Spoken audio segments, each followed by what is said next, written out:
Level 1, Survivor. You are standing in the Sabura. It is 165 AD. The air is a thick soup of wood smoke, open sewers, and roasting meat. It is the most crowded square mile on Earth. To your left, a cart carries 3 bodies wrapped in gray linen. The Antonine Plague has arrived. It is killing 2,000 people a day. Your father was one of them yesterday. Your sister will be one of them tomorrow. Your stomach is a hollow knot of hunger. Your mind is a screaming cage of grief. You have 3 copper sestertii in your palm. It is enough for 2 loaves of bread or 1 small ceramic vial of forgetfulness. You do not buy the bread. You find the stall behind the Temple of Mars. It is tucked between a spice merchant and a tanner. The merchant has no teeth and a scar across his throat. He doesn't ask questions. He hands you the dark, sticky resin. You are level 1. You are a survivor. But in Rome, survival has a price. This is the life cycle of an addict in the greatest empire the world has ever seen. Level 2, the gardener's secret. You are a slave now. You work the gardens at a villa on the Palatine Hill. The master is a senator. He wants beauty. You give him death. You spend your mornings tending to the Popper Soniferum. The opium poppy. Virgil wrote about these flowers. He called them the poppies of Lethe, the river of forgetfulness. They are beautiful, vibrant reds, deep purples, paper-thin petals that dance in the Mediterranean breeze. You wait for the petals to fall. You take a small iron blade. You score the green seed pods. You do it at sunset. You make 3 shallow horizontal cuts. You don't go too deep. If you kill the plant, the master kills you. By morning, a thick milky white sap has oozed from the wounds. It has dried into a brown crust. This is the raw power of the empire. You scrape it off with a bronze spatula. You collect it into a small jar.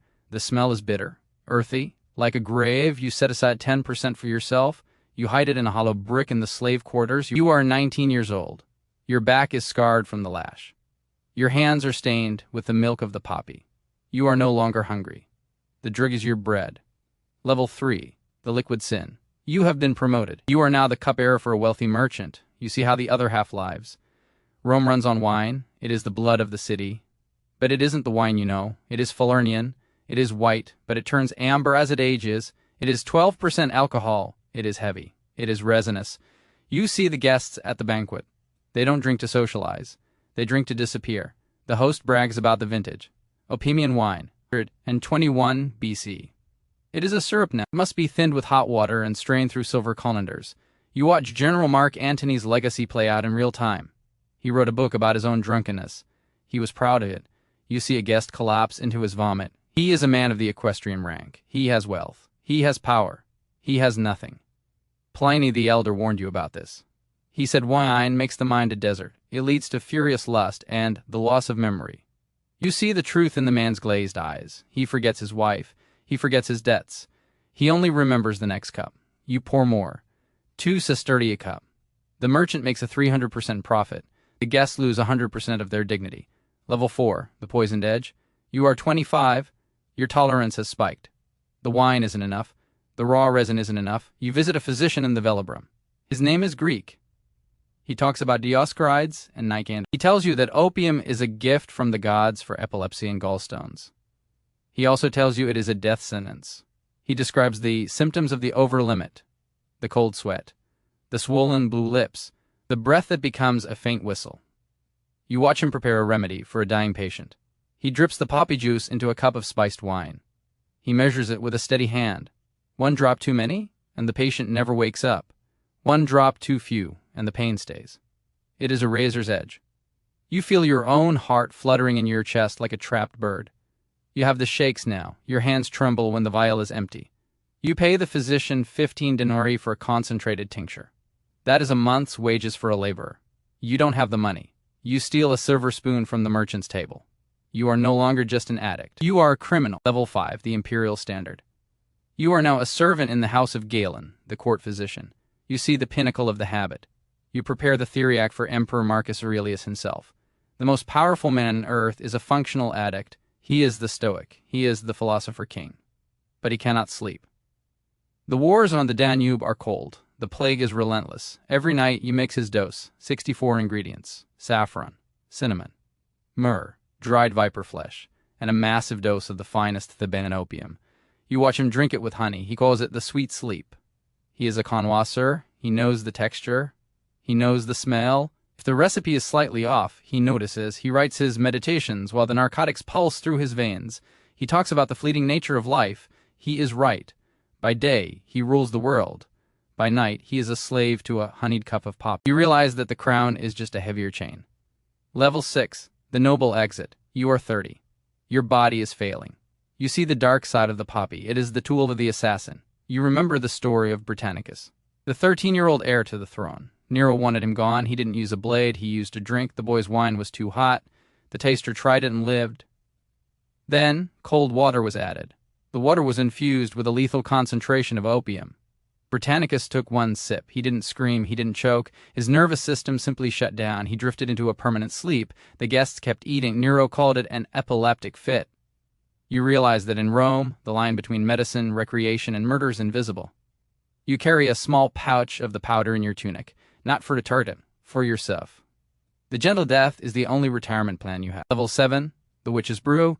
You are desperate for a higher peak. You turn to the plants of Mars. Mandrake. Belladonna, henbane. You go to the witches of the Esquiline Hill. They sell you a cocktail of madness. You drink a decoction of mandrake root. It looks like a distorted human body. It tastes like bitter ash. Within minutes, the world warps. You see shadows that have teeth. You hear the walls whispering your secrets. This is what happened to the poet Lucretius. His wife gave him a love potion of wormwood and mandrake. It didn't bring love. It brought insanity. He wrote his masterpieces in the intervals of his madness, then killed himself. You feel the same fire in your brain. You see gods in the gutters. You wake up 3 days later in a public latrine. Your sandals are gone. Your pride is a memory. Level 8, the dream fish. You flee the city. You find work on a fishing boat in the Mediterranean. You discover the sarpa selpa, the dream fish. It has gold stripes along its sides. It looks harmless. You eat the head, just as the elites do at their seaside villas. The ichthyolinotoxism hits you like a hammer. For 36 hours you are not on a boat. You are in another dimension. You see giant insects crawling over the waves. You hear the voices of the dead calling your name from the deep. It is a vivid, terrifying hallucination. The Romans call it a religious experience.